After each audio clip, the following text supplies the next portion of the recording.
And so we made it through our mitigation series. In the conversation of conservation, we touch on 3 mitigators, and food systems, energy transitions, and circular economies are the mitigation side. And now we're going to be getting into some of the climate adaptation, some of the climate action, digital innovation, some of the things that are currently being done. And I'm very honored to have Eusebio Skornavaca? Skornavaca. The Skornavaca pizza. Okay, is a professor and interim director at the School for the Future of Innovation and Society, SFIS, and here at the College of Global Futures here at ASU. In addition to his role at SFIS, he is the co-director of ASU's Science and Technology Center for Sustainability Innovation, Impact Arizona Initiative. He also holds the position of Professor of Global Digital Innovation at the Thunderbird School of Global Management, and is a Senior Global Future Scientist at ASU's Julie Ann Wrigley Global Futures Laboratory. There's a lot of globals in there. Before his tenure at ASU, Skornavaca held the prestigious Parsons Professorship in Digital Innovation and served as the Director of the Center for Digital Communication, Commerce, and Culture at the University of Baltimore. Eusebio is a global scholar fostering extensive research collaborations across 6 continents. His academic journey has led him to visiting professorships in countries like Japan, China, Egypt, Italy, France, Finland, Spain, New Zealand, the list keeps going, Morocco, and Brazil. His research interests span a broad spectrum encompassing areas such as disruptive digital innovation, high-impact innovation, innovation policy, digital entrepreneurship, ICT for development, digital sustainability, and climate tech. Over the past 2 decades, he has conducted research employing both qualitative and quantitative methodologies, contributing insights to various industries, including projects sponsored by the private sector.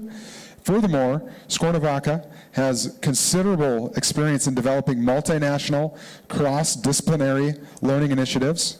Skornavaca's research has been published in leading academic journals. His commitment to advancing knowledge in his field is further evident through his editorial roles and contributions to leading conferences. He also speaks a multitude of languages. I was hungry. He's very hungry. So is that 7 languages 7 you said? Before, yeah. Okay, let me cue you up here. And we'll give you the floor to take us into our 4th track. All right, let's see if this works.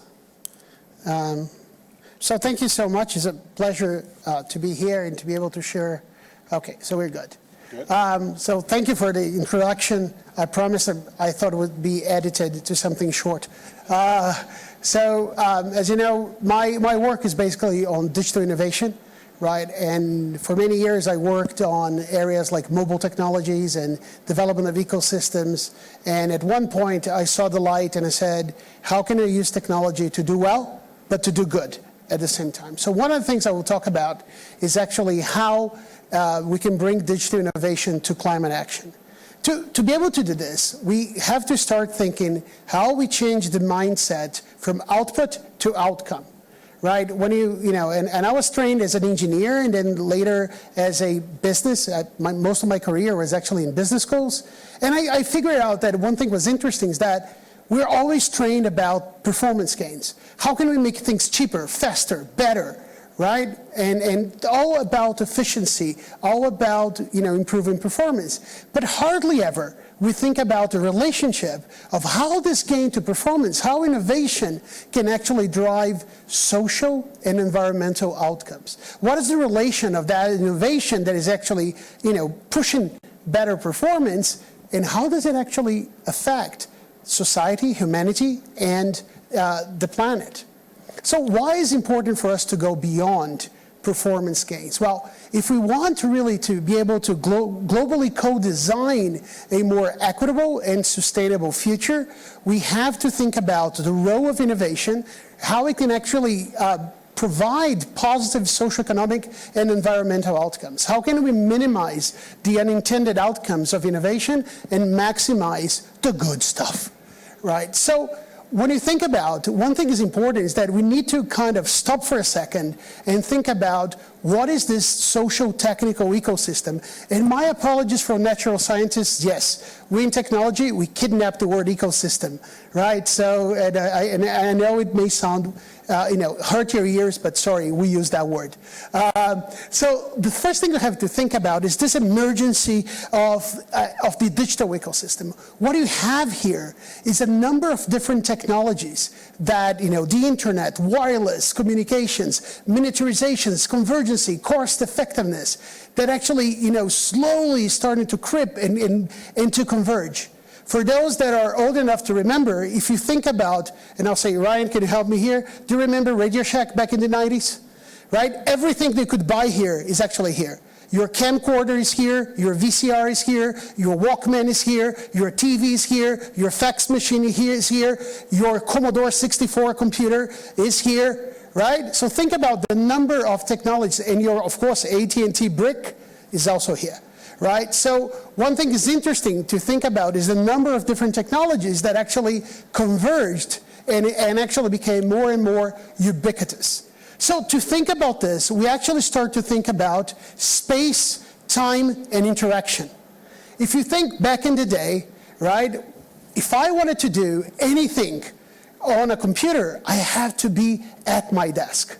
So when you see on the first one, what I call the stationary, and you see that red line is my movement in time and space, only when I was at my desk, I could send an email to say, hey, what time are we meeting? Then later, I got an American Airlines or a Prodigy Packard Bell 386, for those techies in the house, with a 14 kbps modem that sounded like a screaming cat, right? To have an idea for the young folks here, to get one picture downloaded would take about half hour, and the picture wasn't even good, right? So what happened was I could actually access my email, for example, at internet kiosks, at my computer at home, right? But also at work. So what you start to see is that, the maroon area actually expanding. And then I got my first BlackBerry or Nokia communicator or any type of mobile device. In my case, I think the first, I had an NTT Docomo when I was living in Japan, that actually, with a FOMA, with iMode, Satoshi should remember that one, right? That actually was the first device that actually had email capability. And what you see here is actually that expansion of where, when, and how we interact with technology, or with information technology. Why that's important? Because what it does, that all these different technologies, they start to create this ubiquitous ecosystem that the pervasive nature of it allows us to have, positive and negative effects of almost a perpetual connectivity. And what it does, it transforms many aspects of human activity by enhancing our ability to have the supported technology, but also, if you think about whatever you have smart something is actually a cyber-physical system. Imagine you have a cup, now we've got a smart cup. That cup has a sensor in it. That sensor is connected. That sensor tells, the temperature of water, the pH, whatever it is, right? So we start to see objects and people and other things starting to get more and more connected. So really what we have is a digital physical, or what we call a cyber-physical world, where the physical world and the digital world interacts all the time. All of you that had a phone in your pocket, and you actually walked here, took a car, a bicycle, you created actually a digital twin of your movement, of what kind of mode of transportation. This is data. So space, time, and actors and artifacts are constantly connected. And as those that remember the band The Police, every breath you take, every move you make, every heart you break, I think was next one, right? I'll be watching you, which means if you're connected to those devices, our actions and interactions are computed. Now, when you think about the technological characteristics and how it creates value, what you really have are technologies that are cyber-physical, which means they can be digital. Imagine you're going to the airport. you could have your ticket on this device or a printed ticket. So you start to see the physical aspect more and more mixed with the digital aspect. It is more and more embedded, right? You see companies now, even shoes now with sensors on it. It's connected, right? Your fridge now, they're selling fridges that are connected. You're seeing more and more things that are connected and smart because it's computed. Now, what is interesting here is that it creates value by, one, digitalizing and decoupling. For example, if you think about, when I was a teenager, I wanted to buy a song. I had to buy a piece of hardware. Whether it was a long play, I'm not that old, so maybe a CD, right? I had to buy, or a cassette tape, right? I had to buy a piece of hardware. Now you don't, because we decouple the physical element to the digital element. It's ubiquitous, right? You see more and more this pervasiveness and embedded. But what is interesting here is the ability of the network effect and generativity. We connect with things and people and resources in a way that we never thought about. Like for me to do a call today with somebody in Phoenix or somebody in Dubai, the cost, the challenge is exactly the same. So you start to see this unanticipated innovation by a much more complex ecosystem of connecting different things. Now, hold on. So if you think about, you have this ecosystem that has on its bottom an infrastructure that vendors will talk about cloud, AI, 5G, quantum computing. To me, it's storage, processing, and transmission. That infrastructure allows us to have devices and things, right? Which is your media devices, your watch, your phone, your TV, your fridge, and objects that are connected. This layer, what I call the material artifacts, allows you to have this digital enablers. That is, we talked about digitalization, ubiquity, generativity. But the technology by itself doesn't create value. What you need here is actually to couple the technology with actually a business process and features that is enhanced by the technology, that is clear, supports a business model, and actually creates value. Otherwise, you have what we call dormant technology. You need that technology to be actualized into value. So you see why I'm talking about abstract artifacts, which is your business model, your value capture model, and your material artifacts, which is your technological infrastructure. Now that we understand a bit the digital ecosystem and how we create value, let's have a look at digital innovation for climate action. What is interesting is that everybody here, and I think you probably, you're already a day and a half on this, you heard that I think we should do something about carbon and the climate, right? And there is ways we can work on this, public policy, technological innovation, entrepreneurial action, that allows coming to this new area called digital climate tech. Last year in the United States was around $80 billion invested into digital climate tech. When you compare to education, for example, the EduTech, it was $20 billion just in venture capital. So what you're looking at here is those initiatives or those ventures that allows us to think about how technology can support, this fight for mitigate the effects of global warming. So the gap is huge that exists between areas like entrepreneurship, sustainability, and digital innovation. What happens is each of those fields not necessarily talk to each other. And what we need to start doing is to say how we get sustainability people talk to innovation people and talk to entrepreneurs. And that's what we're doing at the College of Global Futures. That's why we have a School of Sustainability, a School for the Future of Innovation in Society, right? We have complex adaptive systems. So that's why this place, in my humble opinion, is so cool. I get excited because I talk to people, right, of different fields and I can see the application. Right, back in my days of business school, I would get excited when an accountant would knock on my door and say, "Can I talk to you? There is this new AI thing." Right now, I talk to people that are doing oceans, they're doing, research into the biosphere. It's fantastic. Now, how we translate this ecosystem into climate action? Well, we have the physical world and we have the digital world. we can basically use technology to observe, understand, act, and transform. Remember, every breath you take, every move you make, there you go.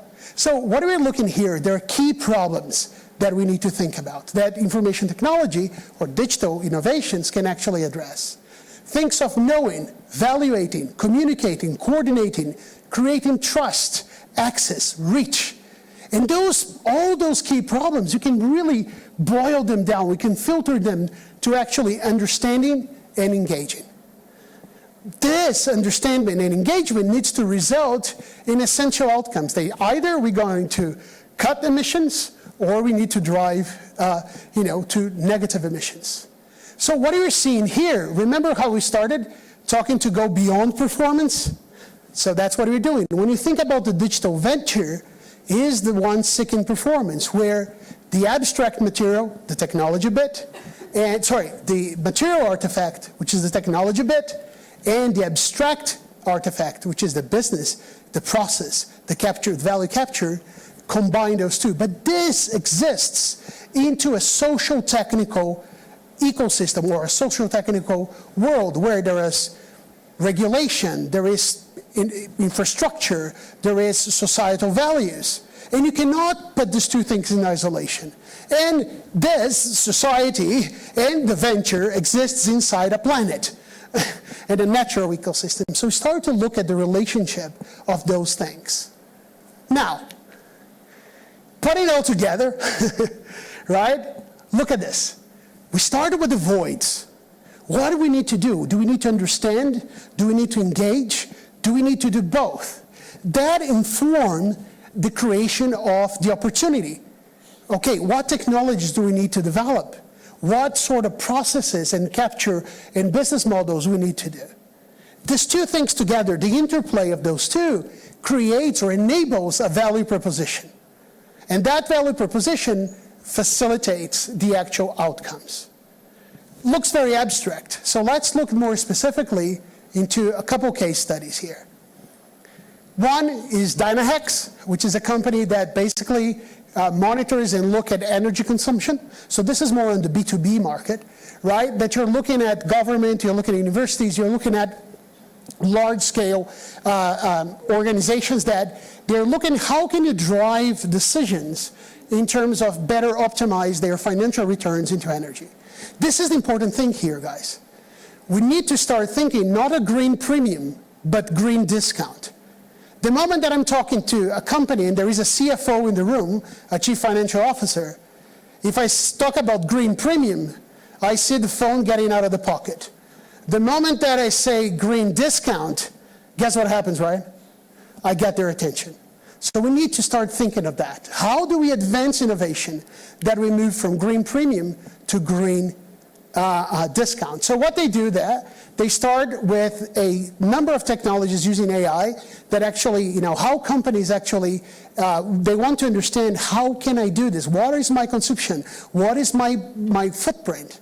So they have a service that they call decarbonization as a service that actually allows them to combine this. But there is also a business model there. How do they charge for it? How do they make it accessible to it?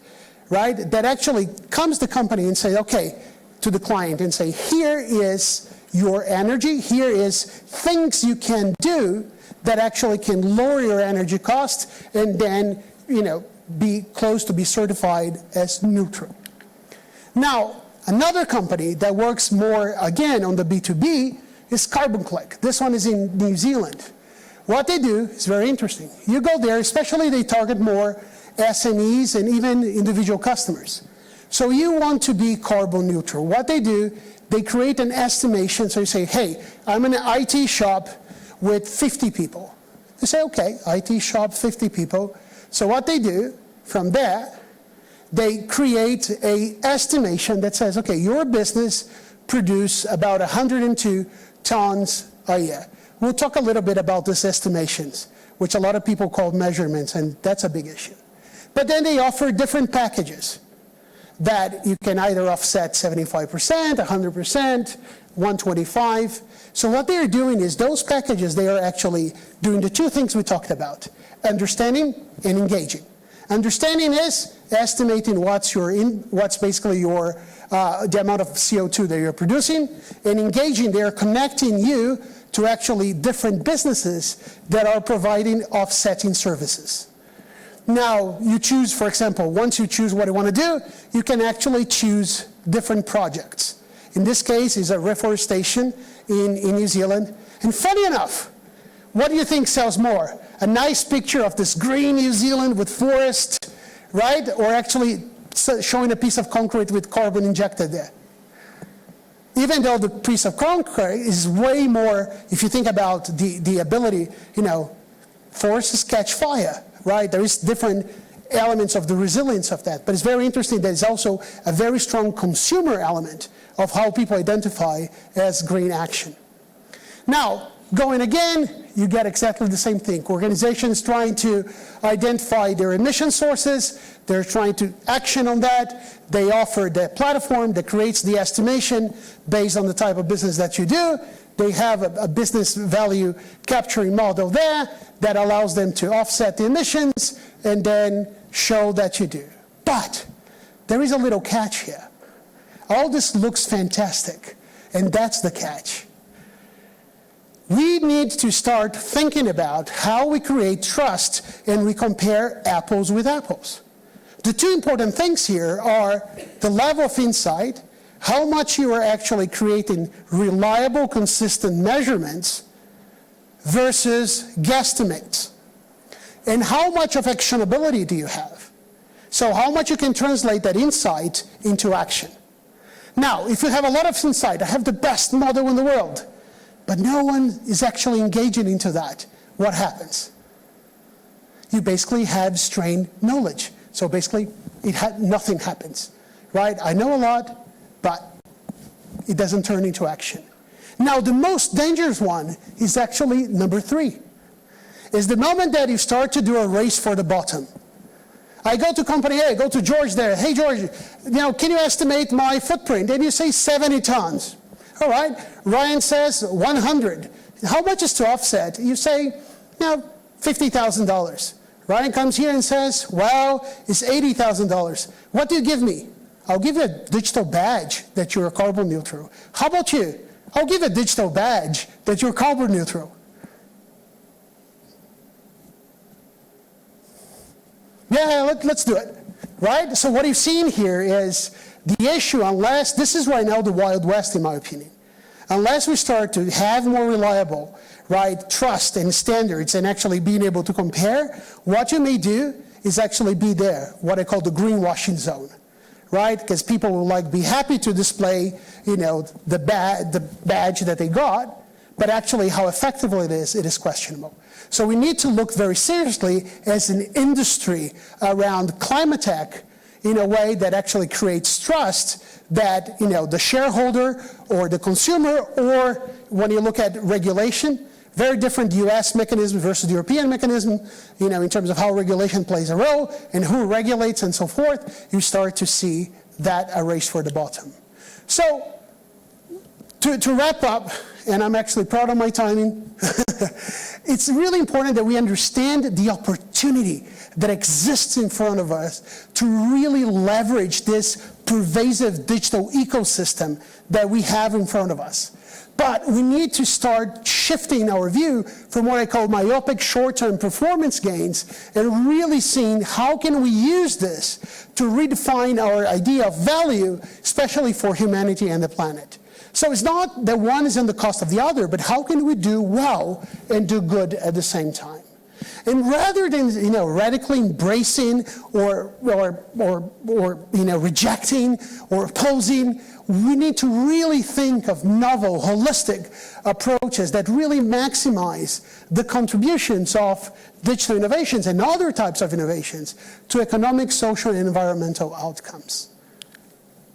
And that's it. Thank you.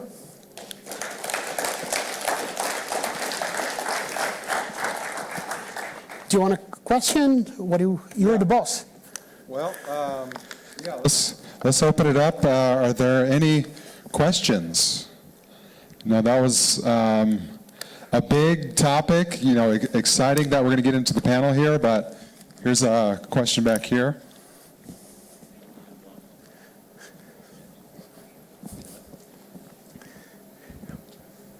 Thank you very much for your time and an engaging presentation. Oh, thank you. I was saying to Jason at the lunch break, how impressed I am at the intergenerational process that's taken place in this room. From inviting high school students to including his friends' younger adversaries, so to speak. And where your realm, I think, links to this carbon is maybe in the conversation, and maybe we can get your opinion on the problems around e-waste. The platforms that these artifacts sit on, and maybe what those problems are facing and challenges you see from your perspective as a creator of the digital, and how you think that's going to affect e-waste, and maybe give us an idea of what the ideal e-waste future might look like in your perspective. So I think it's a very good question. So there's different ways we can look at this, right? The moment that you're creating more and more and more technologies, right, and those technologies becomes more and more consumables that people, if I ask here, and I want a bit of honesty here, how many of you have old devices? Either here in Maryland, I would say basement, but here in Arizona, we don't have basements, right? So how many of you have old devices in your garage or throwing in a drawer somewhere? There you go, right? So we have this issue in terms of how technology is designed and how there are incentives to actually replace. One of the things that I've seen that I think is really cool is actually starts from the design to actually having more sustainable types of, devices that you can upgrade, you can do different things, but also circular systems that you coordinate the use of those resources. One of the things I also have seen that I think is really cool is actually companies that instead of doing e-waste management, they really do what I call information management. How cool is that? You take a device, the device gets into the company, they actually look at the serial number and the model and so forth. It actually lists all the components that device has and how those components can be allocated and recycled, or even the materials on that. So you can start looking for, also use this type of technology, right, to actually more sustainable ways to manage and recycle and so forth. Again, it's a problem of knowing, understanding, and engaging, right? If you actually create the right incentives to actually, to recycle, if you create incentives to actually to become more circular, there you go. But if the incentive is upgrade to the iPhone 15 for free, right? I'll be honest, I have a 14, I have no need for the 15, right? I could have my 12 here, right? Just because my one broke but again, we also need to think of different aspects, right? So there are a number of things. The other element is pretty big. There's way more than on the handset. Is the energy consumption of data centers and so forth.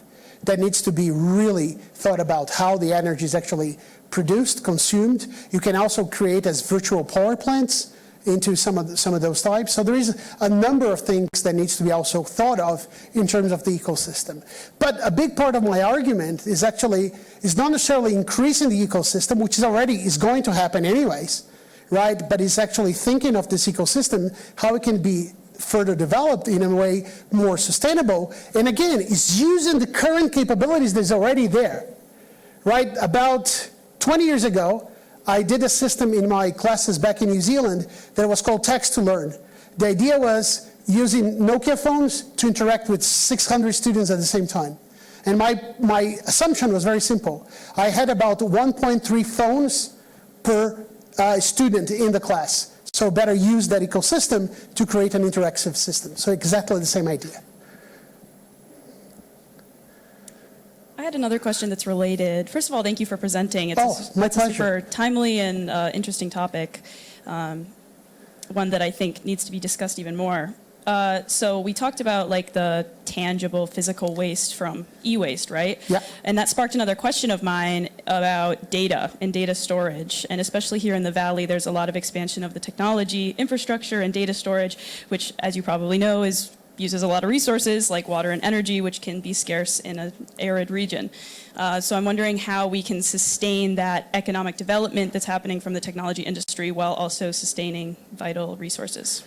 So I think fantastic question, right? I think one of the elements here is when you start to look at the type of resources that we have and how we manage them. So to me, energy and connectivity, right, and water are actually, basic infrastructure. If you think about in any development plan, right, you don't see people saying, well, we're going to put energy and water, and data, who cares, right? When you think about data access and becomes more and more part of the infrastructure, framing of any place. So if we look at this and we don't do exactly that, we look at how this can be actually done in a sustainable manner, planned, and actually think about how we're going to source energy, where this energy is going to be coming from, how this energy is going to be used. For example, there's some companies, they're doing something really interesting.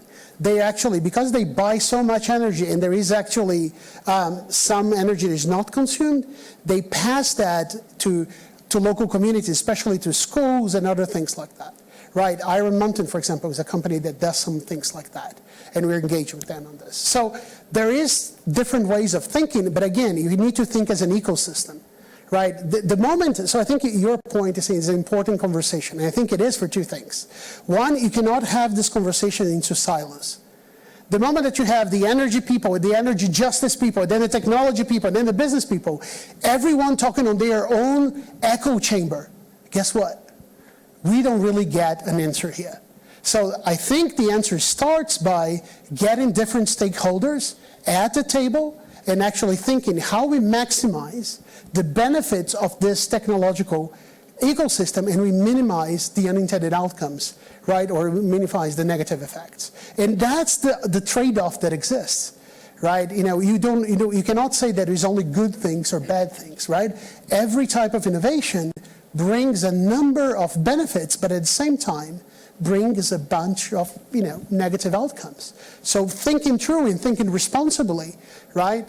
And that's a little bit of my merchandise time. So that's what we do at the School for the Future of Innovation and Society, right? Is actually doing exactly that. Is thinking about how can we make the future for everyone? How can we make the future more just, more equitable, more sustainable, right? Trying to balance that issue of how innovation can actually be a driver of economic development, can be a driver of prosperity, can be a driver of many good things, but at the same time can be a driver of inequalities, can be a driver of deterioration of the natural ecosystem.